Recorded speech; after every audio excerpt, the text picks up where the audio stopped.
بسم الله الرحمن الرحيم. السلام عليكم ورحمة الله وبركاته. جمعة وناكسن رمضان الكريم داوديال كسو دوادا برامجka falaqaynta jimcaha ee warqaad oo xiliyadan oo kale jimca waliba aan idin soo gudbino waxaynu barnaamijkan ku eegnaa qodobadii ugu saameynta badnaa ama ugu hadalhaynta badnaa ee toddobaadkan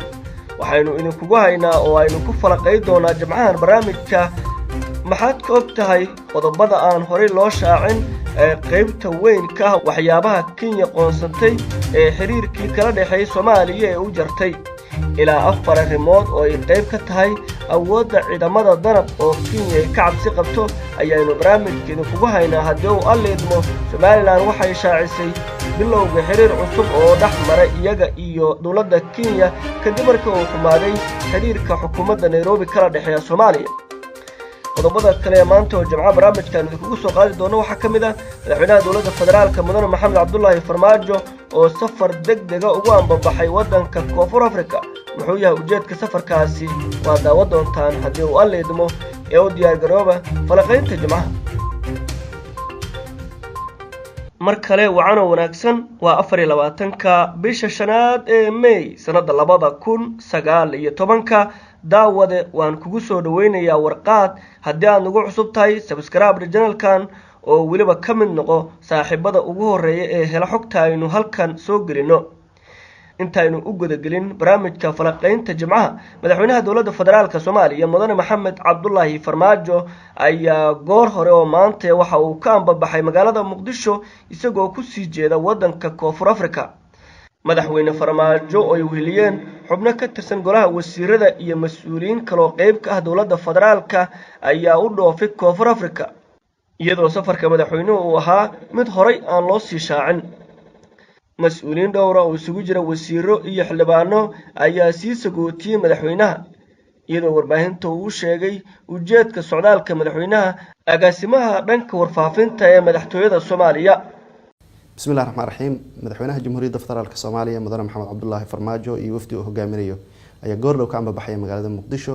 madaxweynaha iyo wafdigiisa waxay ku sii jeedaan magaalada Pretoria ee dalka South Africa halkaas Soomaalinimada berri ah ay ka dhici doonto cali masaarka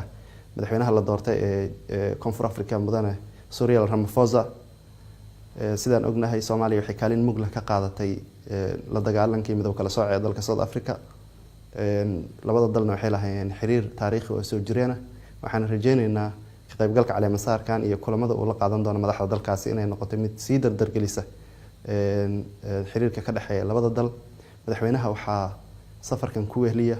wasiirka arrimaha dibadda iyo iskaashiga caalamiga ah ambassador Axmed Ciise Cawad iyo sidoo kale agaasimaha guud ee madaxtooyada Dr. Nuur Deeriye Xirsi Fuursade waa hagaag daawadayaal warqaad ayaa nagala socotaan qaybihii ugu horeeyay ee barnaamijka ayaynu ku guda jirnaa haddaynu guda galno barnaamijka falaqaynta jimcaha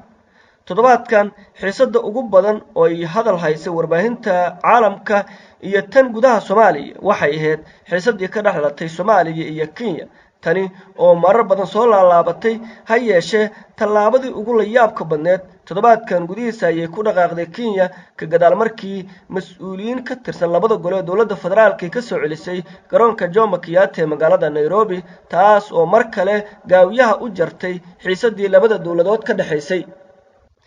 dawladda Kenya waan bilooyinkii ugu dambeeyay yareysan cadaadiska ay ku haysay dawladda federaalka ee Soomaaliya waxa toddobaadkan gudihiisa ay qaaday tallaabadii ugu weyneed oo ay ku cadaadinayso dawladda hogaamiyo mudane Maxamed Cabdullaahi Farmaajo madaxweynaha dawladda federaalka ee Soomaaliya su'aalo badan ayaa ka jira sababta tallaabadan isxiga ay u qaadayso dawladda Kenya isla markaana dawladda federaalku jawaabo ku haboon aysan uga bixinayn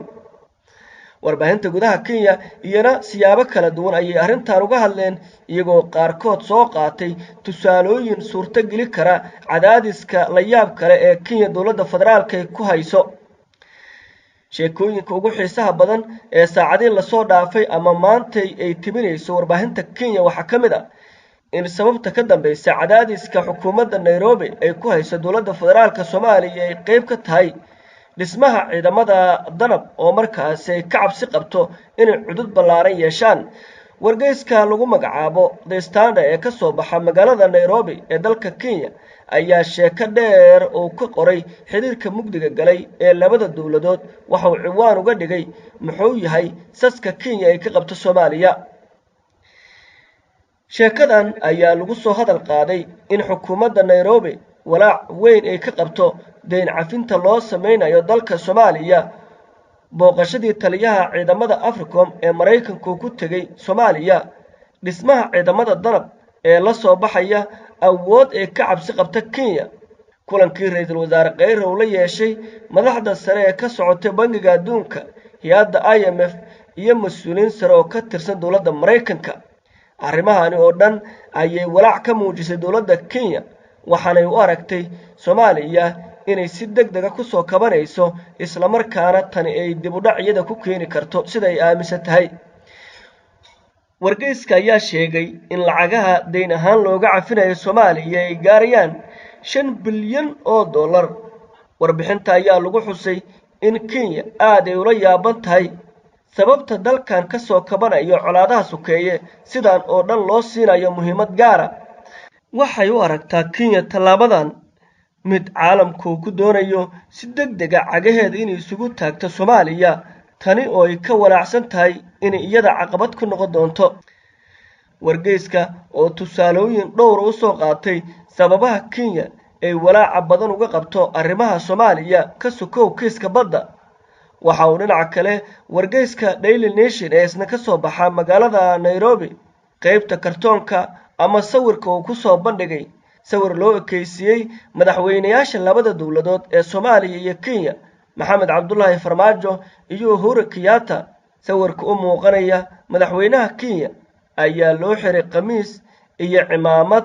waxaana miis u dhaxeeyay kartoonka sawirka laga sameeyay ee loo ekeysiyay labada madaxweyne la hoos dhigay fuusto lagu qoray oil, taas oo macnaheedu ay tahay shidaal, waxaana lugaha loo saaray madaxweynaha Kenya mudane Uhuru Kenyatta. sawirka ayaa u muuqanaya mid lagu soo koobay nuxurka isfahamwaaga ka dhaxeeya labada dawladood. dawladda Kenya ayaa cadaadiska waxay ku badisay Soomaaliya kadib markii madaxda dawladda federaalku ay ka cagajiideen in wada hadal ay ka galaan arrinta badda oo dacwadeedu ay taalo maxkamadda ICJ, isla markaana rajo badan laga qabo Soomaaliya inay ku guuleysato. markii Kenya ay ogaatay natiijada hordhaca ah ee maxkamadda, waxay bilowday dadaalo dheeraada iyo culeysyo ay ku wajahayso dawladda federaalka ah ee Soomaaliya. geesta kale, mas'uuliyiin ka tirsan Somaliland oo maalmihii ugu dambeeyay ku sugnaa magaalada Nairobi ee xarunta dalka Kenya ayaa sheegay in wada shaqayn dhow ay la yeelan doonaan xukuumadda Nairobi. tallaabooyinka xukuumadda Uhuru Kenyatta ay ku xagaldaacinayso dawladda federaalka ah ee Soomaaliya waxaa ka mid ah inay xiriir wanaagsan la yeelato maamul goboleedyada qaybta ka ah dawladda federaalka oo xiriir wanaagsan madaxda sare ee dalka uusan kala dhaxayn. mas'uuliyiintan ka tirsan Somaliland waxa ay sheegeen bog cusub oo wada shaqayn dhow inay yeelan doonaan Somaliland iyo dawladda Kenya. warkan waxa sheegay wasiirka arrimaha gudaha Somaliland ninka lagu magacaabo Maxamed Kaahin Axmed iyo gudoomiyaha xisbiga mucaaradka ee UCID Faysal Cali Waraabe oo maalmihii ugu dambeeyay kulamo mas'uuliyiin ka tirsan xukuumadda Nairobi iyo hay'adaha deeq-bixiyaasha kula lahaa caasimadda dalka Kenya ee Nairobi. labadan mas'uul oo maanta shir jaraa'id warbaahinta ugu qabtay magaalada Nairobi waxa ay sheegeen arrimo dhowr ah mas'uuliyiinta Kenyaanka oo ay la kulmeen inay kala hadleen isla markaana isku afkarteen xiriir wanaagsan labada dhinac inuu dhaxmaro, iyagoo rajo wanaagsan ka muujiyay bilowga ictiraaf ay helaan. geesta kale waxa ay sheegeen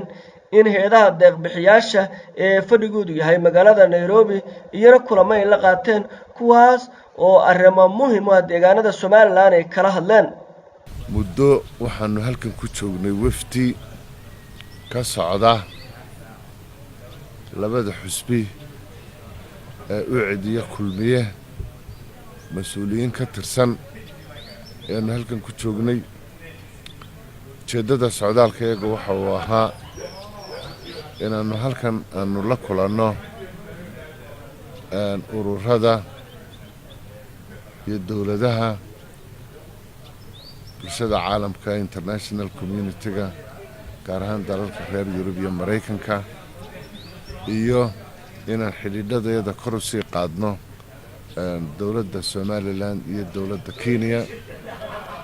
muddadii aanu joognay waxaanu aragnay ururo fara badan iyo dowlado fara badan. dowladaha Yurub safaaradahooda halkan jooga, safaaradda Mareykanka, xidhiidhadii hore noola socday iyo barnaamijyadii ay ka qayb qaadan jireen socdaalkii u dambeeyayna ay iminka Somaliland ku yimaadeen arrimaha doorashada, arrimaha siyaasadda iyo nabadgelyada ayaanu kala hadalay.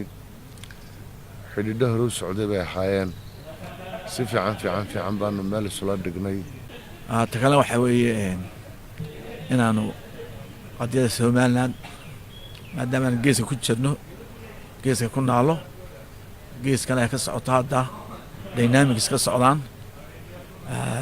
inaanu iyadana aanu roolkee ka qaadano, u diyaarnahay tusno. oo taasi waa tan IGAD kula kulanay gudoomiyaha ambassadorka IGAD Kenya Nairobi, iyo inaanu xiriirka Kenya iyo Somaliland oo xiriir traditional ahaan jiray soo jireen. Kenya iyo Soomaaliya oo hadda xiriirku meeshii ugu xumeed oo gaaray waxaa laga warsugayaa halka ay xaaladdu ku biyashoba doonto, iyadoo dowladda federaalku jawaab aan adkeyn ka bixisay tallaabooyinkii iyo hanjabaadii dowladda Kenya ay jeedisay. ha yeeshee golaha wasiirada dowladda federaalka ayaa la sheegay shalay inay isku raaceen in magaalada Nairobi laga wareejiyo kulamadii heedaha deeq-bixiyaashu ay qaban jireen, isla markaana looga hadli jiray arrimaha Soomaaliya, kuwaas oo inta badan salfadhi ka samaystay magaalada Nairobi ee xarunta dalka Kenya. guud ahaan daawadayaal intaas ayaynu kusoo gabagabaynaynaa barnaamijkii falaqaynta Jimcaha. intaaynu mid lamida ku kulmayna haddii uu Alle idmo. nabadgelyo.